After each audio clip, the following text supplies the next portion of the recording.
ചൂടും തണുപ്പും അതിരില്ലാതെ പലയിടത്തായി അനുഭവപ്പെടുന്ന ഭൂമിയിലെ അപൂർവ മരുഭൂമി. അതാണ് ഗോബി മരുഭൂമി. ലോകത്തിലെ ഏറ്റവും വലിയ മരുഭൂമികളിലൊന്നായ ഈ പ്രദേശം ഒരിക്കൽ തീർത്തും ജീവശൂന്യമായിരുന്നു. എന്നാൽ ഇന്ന് 12 ലക്ഷം മുയലുകളെ തുറന്നുവിട്ട് മരുഭൂമിയെ കാടാക്കി മാറ്റി. ഗോബി മരുഭൂമിയുടെ ഈ വേറിട്ട കഥയിലേക്കാകാം ഇന്നത്തെ നമ്മുടെ യാത്ര.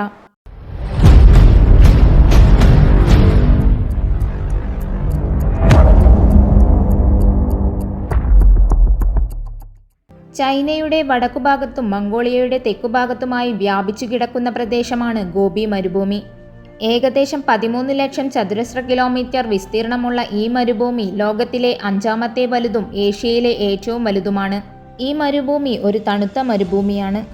വേനൽക്കാലത്ത് 40 ഡിഗ്രി സെൽഷ്യസ് വരെ ചൂടും ശീതകാലത്ത് -40 ഡിഗ്രി സെൽഷ്യസ് വരെ തണുപ്പുമാണ് അനുഭവപ്പെടുന്നത്. ഹിമം വീഴുന്ന അപൂർവ മരുഭൂമികളിലൊന്നാണിത്. എന്നാൽ ഇവിടെ മഴ വളരെ അപൂർവമാണ്. വർഷം 3000 മണിക്കൂറിൽ കൂടുതൽ സൂര്യപ്രകാശം കിട്ടുന്ന ഗോബി മരുഭൂമി ലോകത്തിലെ ഏറ്റവും അധികം വെളിച്ചം കിട്ടുന്ന പ്രദേശങ്ങളിലൊന്നുമാണ്.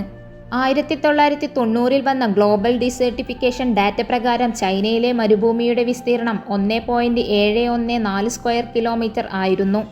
ഈ 17 ലക്ഷം ചതുരശ്ര കിലോമീറ്റർ ചൈനയുടെ മൊത്തം വിസ്തൃതിയിൽ ഏകദേശം 1/5. 21ാം നൂറ്റാണ്ടിലേക്ക് എത്തിയതോടുകൂടി ചൈനയിലെ മരുഭൂമി ഓരോ വർഷവും 10,400 സ്ക്വയർ കിലോമീറ്റർ എന്നളവിൽ കൂടി വന്നു. 2015-ൽ ചൈനയിലെ മരുഭൂമിയുടെ അളവ് 2.62 മില്യൺ സ്ക്വയർ കിലോമീറ്റർ എന്ന അളവിലേക്ക് ഉയർന്നു വന്നു. ഇത് മൊത്തം ചൈനയുടെ 1/3. ഇത്രയും കഠിനമായ സാഹചര്യത്തിലും അവർ വെറുതെ ഇരുന്നില്ല. ഈ പ്രശ്നം പരിഹരിക്കാനായി ചൈന ഗവൺമെൻറ് ഈ മരുഭൂമിയിൽ കാട് വളർത്താൻ തീരുമാനിച്ചു.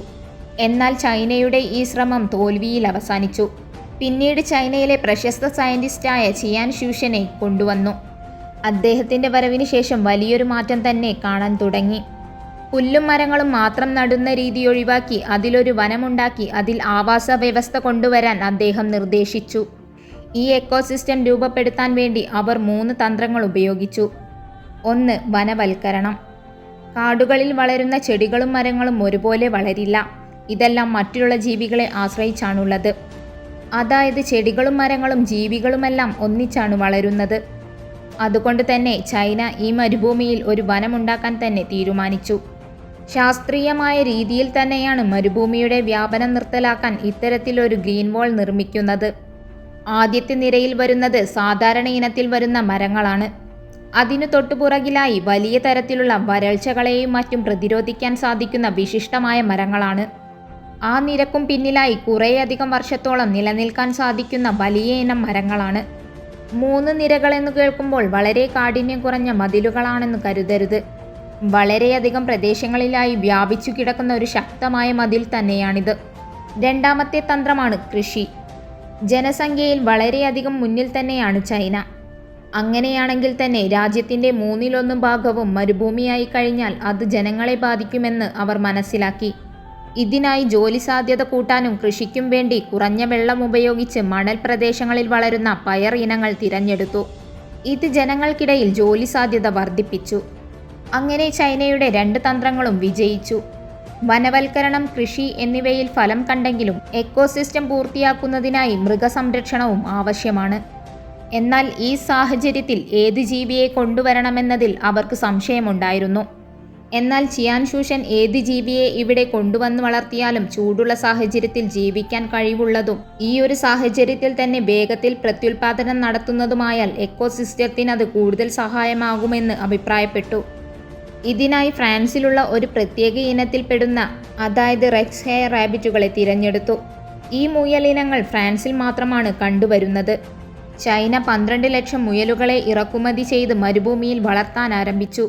പ്രതീക്ഷിച്ചതുപോലെ മുയലുകൾ കൃഷിക്ക് സഹായകരമായി. ഈ ഇനം മുയലുകളുടെ പ്രത്യേകത എന്തെന്നാൽ ഇവ ചെടികളുടെ വേരുകൾ തേടും. അങ്ങനെ വേരുകൾ കണ്ടുപിടിക്കാനായി മണ്ണിനടിയിലേക്ക് കുഴിക്കും. മുകൾ മണ്ണിനടിയിലുള്ള മണലിൽ കൂടുതൽ മിനറൽസ് ഉണ്ടാകും. ഈ മണ്ണ് ചെടികളെ കൂടുതൽ വേഗത്തിൽ വളരാൻ സഹായിക്കുന്നു. അതുപോലെ തന്നെ ഈ കുഴികൾ വഴി മണ്ണിനടിയിലേക്ക് എയർ സർക്കുലേഷനും ഉണ്ടാകുന്നു. ഈ മിനറൽസ് കുറഞ്ഞ മണ്ണ് മുകളിലേക്കും താഴേക്കും മാറ്റപ്പെടുമ്പോൾ കർഷകർക്ക് അവരുടെ പയറുകൾ വളരാനും സഹായിച്ചു. മുയലുകൾ ചെടികളുടെ വേരുകൾ കഴിക്കുന്നത് അത് മറ്റുള്ള സ്ഥലങ്ങളിലേക്ക് വേരുകൾ പടർന്ന് കൂടുതൽ വ്യാപിക്കാൻ സഹായിച്ചു. അത് മരുഭൂമിയെ കൂടുതൽ കാടാക്കി മാറ്റി. ഈ മുയലുകളുടെ മറ്റൊരു പ്രത്യേകത എന്തെന്നാൽ ഇവയ്ക്ക് മറ്റുള്ള ജീവികളെക്കാൾ 25% റീപ്രൊഡക്ഷൻ കൂടുതലാണ്. അതുകൊണ്ട് തന്നെ ഒരു പെൺമുയൽ ഒരു വർഷം 40 കുഞ്ഞുങ്ങൾക്ക് വരെ ജന്മം നൽകാറുണ്ട്. ഈ 12 ലക്ഷം മുയലുകളെ 18 ലക്ഷം മുയലുകളാക്കുകയാണ് ചൈനയുടെ ലക്ഷ്യം. അങ്ങനെ മരുഭൂമിയും കാടായി മാറാൻ തുടങ്ങി. ഡ്രഗ്സ് ഹെയർ ഹാബിറ്റുകളുടെ ഇത്തരത്തിലുള്ള രീതികൾ കാരണം കൃഷിയുടെ അളവ് ഒരു സ്ഥലത്തു നിന്നും പല സ്ഥലങ്ങളിലേക്കായി വ്യാപിച്ചു. ഇതിനു മുൻപ് ചൈനയിൽ 3% ഭാഗം മാത്രമേ പച്ചപ്പുണ്ടായിരുന്നുള്ളൂ. എന്നാൽ ഈ 12 ലക്ഷം മുയലുകളുടെ വരവ് മരുഭൂമിയെ പച്ചപ്പ് നിറഞ്ഞ കാടാക്കി മാറ്റി. അതായത് 3% മാത്രം പച്ചപ്പുണ്ടായിരുന്ന ഈ സ്ഥലം ഇപ്പോൾ 84.7% പച്ചപ്പായി മാറി. 2021 വന്ന ചൈനീസ് റിപ്പോർട്ടിൽ ഇത് പറയുന്നുമുണ്ട്. അങ്ങനെയാണെങ്കിൽ ഭാവിയിൽ ഇതിൽ കൂടുതലാകുമെന്നതിൽ സംശയമില്ല. തുടക്കത്തിൽ ചൈനയ്ക്ക് ഇതൊരു വെല്ലുവിളിയായിരുന്നെങ്കിലും അവരിത് ബുദ്ധിപരമായി വിജയത്തിൽ അവസാനിപ്പിച്ചു. ഇവയുടെ ഈ ഒരു പ്രവൃത്തി മറ്റുള്ള രാജ്യങ്ങളിലും പ്രാവർത്തികമാക്കേണ്ടതാണ്. നിങ്ങളുടെ അഭിപ്രായം എന്താണെന്ന് കമൻറ്റ് ചെയ്യൂ. മറ്റൊരു വീഡിയോയുമായി വീണ്ടും കാണാം.